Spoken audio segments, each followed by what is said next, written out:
നമസ്കാരം. Face to ഫേസിന്റെ ഇന്നത്തെ എപ്പിസോഡിലേക്ക് ഏവർക്കും സ്വാഗതം. ഇന്ന് നമ്മോടൊപ്പം ഉള്ളത് നിരഞ്ജനാണ്. +2 വിദ്യാർത്ഥിയായ നിരഞ്ജൻ കൊച്ചി കളമശ്ശേരി സ്വദേശിയാണ്. കേരള പോലീസിന്റെ ലഹരി വിരുദ്ധ ക്യാമ്പയിന്റെ ഭാഗമായി എടുത്ത ഒരു ഷോർട്ട് ഫിലിമിലൂടെയാണ് നിരഞ്ജൻ ആദ്യമായി അഭിനയ രംഗത്തേക്ക് കടന്നു വരുന്നത്. ചുഴിയിലെ ഒരു പ്രധാന കഥാപാത്രത്തെ അവതരിപ്പിച്ചിരിക്കുന്ന നിരഞ്ജന്റെ വിശേഷങ്ങളിലേക്ക് നമുക്ക് കടക്കാം. എന്റെ പേര് നിരഞ്ജൻ. ഇതിന്റെ രണ്ടാമത്തെ ഷോർട്ട് ഫിലിമാണ്. ആദ്യത്തെ ഷോർട്ട് ഫിലിം കേരള പോലീസിന്റെ ലഹരി വിരുദ്ധ ക്യാമ്പയിന് നായകന്റെ ചെറുതിന്റെ വേഷമായിട്ടാണ് അഭിനയിക്കുന്നത്. ചുഴിയിലേക്കുള്ള എൻട്രി സുമി ആന്റി, അതായത് ഞങ്ങളുടെ ഫാമിലി മെമ്പറാണ്. സുമി ആന്റി എന്നോട് അഭിനയിക്കുന്നുണ്ടോ എന്ന് ചോദിച്ചു. ക്യാമ്പയിന്റെ വീഡിയോ കണ്ടു. അപ്പൊ ഞാൻ സമ്മതിച്ചു.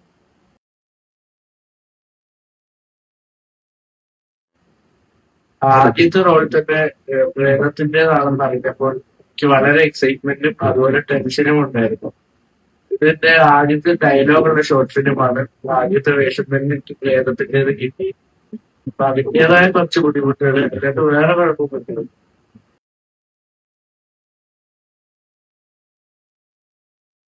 ചുഴിയിൽ യൂസ് ചെയ്യുന്ന മെയിൻ രണ്ട് ലൊക്കേഷനുകൾ, ഒന്ന് ചിത്രാഞ്ജലി സ്റ്റുഡിയോ, ഒന്ന് ഒരു തറവാടുമാണ്. ചിത്രാഞ്ജലി സ്റ്റുഡിയോയിൽ ഞങ്ങൾ ഇത്തിരി ബുദ്ധിമുട്ടി, കാരണം ക്ലൈമറ്റ് ശരിയായിരുന്നു. പിന്നെ രണ്ടാമത്തെ തറവാടെന്ന് വെച്ച് കഴിഞ്ഞാൽ വലിയ തടസ്സങ്ങളൊന്നും ഇല്ലാണ്ട് ഷൂട്ടിങ്. പിന്നെ എനിക്ക് ഏറ്റവും ഇഷ്ടപ്പെട്ടത് ചിത്രാഞ്ജലി സ്റ്റുഡിയോയിൽ വെച്ചുള്ള ഷൂട്ടിങ്, കാരണം ഞാൻ ആദ്യമായിട്ടാണ് അങ്ങോട്ട് പോകുന്നത്.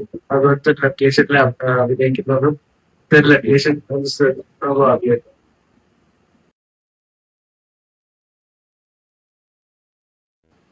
അത് എന്റെ രണ്ടാമത്തെ ഷോർട്ട് ഫിലിമാണ്. അഭിനയിക്കാൻ എനിക്ക് ഭയങ്കര ഇഷ്ടമാണ്. അഭിനയിക്കാൻ എനിക്ക് ചാൻസ് കിട്ടിക്കഴിഞ്ഞാൽ ഞാൻ അഭിനയിക്കും. ഇത് ഡയലോഗ് ഉള്ള എന്റെ ആദ്യത്തെ ഷോർട്ട് ഫിലിമായിരുന്നു. അപ്പൊ ക്യാമറയുടെ ഫ്രണ്ട് ഡയലോഗ് പറയണമെന്ന് വെച്ചാൽ ഇത്തിരി ടെൻഷനായിരുന്നു. പിന്നെ പറഞ്ഞു വന്നപ്പോ അത് കുഴപ്പമില്ല.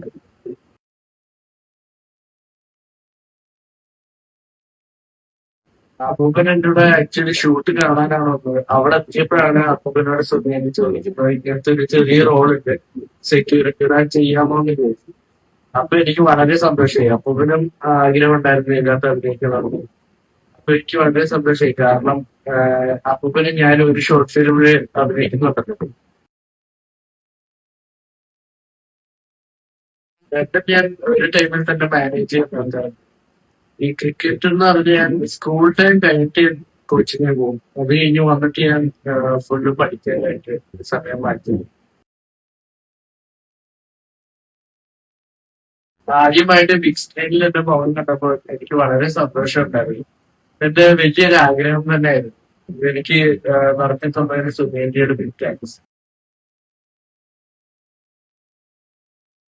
ഇല്ല, ഇത്ര ചെറിയ സിനിമയിലാണ് ഞാൻ അഭിനയിക്കുന്നത് ഇവരെ കരുതിയില്ല. ഇപ്പൊ ബിഗ് സ്ക്രീനിൽ വന്നപ്പോഴാണ് ഞാൻ ശരിക്കും ഇത് അറിഞ്ഞത്. പിന്നെ വളരെ സന്തോഷമുണ്ട് ചെയ്യുന്ന പറഞ്ഞ ഷോർട്ടിൽ അഭിനയിച്ചത്. ഇത് ഒരു പരിചയമില്ലാത്ത ആൾക്കാരുമായിട്ട് ചെയ്യാൻ പോകുമ്പോൾ ഒരു ടെൻഷനുണ്ടായിരുന്നു. പക്ഷെ ഒഡീഷന് ചെന്നപ്പോൾ തന്നെ അവര് ഫ്രണ്ട്ലി ആയി. പിന്നെ ഷൂട്ടിംഗ് തുടങ്ങിയപ്പോ എല്ലാവരും നമ്മളായിട്ട് ഭയങ്കര ഫ്രണ്ട്ലി ആയി. പ്രത്യേകിച്ച് സിബിച്ചേട്ടനും അരുൺചേട്ടനും എല്ലാവരും. അപ്പൊ ഇവരായിട്ട് അഭിനയിക്കാൻ പറ്റിയൊരു എനിക്കൊരു സന്തോഷമുണ്ട്. എല്ലാരും എന്നെ ഒത്തിരി ഹെൽപ്പ് ചെയ്തു, എന്തൊക്കെയാ ചെയ്യേണ്ടതെന്ന് പറഞ്ഞു തന്നു, മിസ്റ്റേക്സ് എല്ലാം തിരിച്ചു തന്നു. ആദ്യം എനിക്ക് ഇത്തിരി ടെൻഷൻ ഉണ്ടായിരുന്നു, കാരണം സുനിയന്റെ ഡയലോഗ് തന്നപ്പോ എനിക്ക് ഇത്തിരി ടെൻഷൻ ഉണ്ടായിരുന്നു. സുനിയന്റെ എന്നോട് പറഞ്ഞു, ഇന്റേതായ ശൈലിയിട്ട് പറഞ്ഞാൽ മതി, ശരിക്ക് ചെയ്താൽ മതി എന്ന് പറഞ്ഞു. അപ്പൊ എന്റെ ടെൻഷൻ എല്ലാം കുറഞ്ഞു. പിന്നെ ഷൂട്ടിങ്ങിന്റെ ടൈമിന് ഏകദേശം 1-2 ടേക്കിലാണ് കഴിഞ്ഞു, അധികം മിസ്റ്റേക്ക് ഒന്നും ഇല്ല. അതിനെന്റെ സുനിയന്റെ ഒരുപാട് ഹെൽപ്പ് ചെയ്തു. അതെ, അഭിനയത്തിൽ തന്നെ തുടരാനാണ് എന്റെ ഒരു പ്ലാനിങ്. പിന്നെ ഫാമിലി മെമ്പേഴ്സിന്റെ കാര്യം പറഞ്ഞു കഴിഞ്ഞാൽ അവർ ഫുൾ സപ്പോർട്ടാണ്. നല്ല നല്ല റോളുകൾ കിട്ടിക്കഴിഞ്ഞാൽ അഭിനയിക്കാൻ പോകുക തന്നെ ചെയ്യും.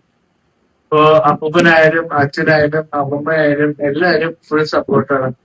അപ്പൊ അതിന്റെ കാര്യത്തിൽ എനിക്ക് ടെൻഷൻ. അതൊക്കെയാണ് എന്റെ വിശേഷങ്ങൾ. ചുഴിക്ക് എന്റെ എല്ലാവിധ ആശംസകളും ഞാൻ നേരിട്ടു. നന്ദി. ചുഴിയിലെ ഒരു പ്രധാന കഥാപാത്രത്തെ അവതരിപ്പിച്ച നിരഞ്ജന്റെ വിശേഷങ്ങളാണ് നമ്മൾ ഇതുവരെ കേട്ടത്. മറ്റൊരു അതിഥിയുമായി വീണ്ടും കാണാം.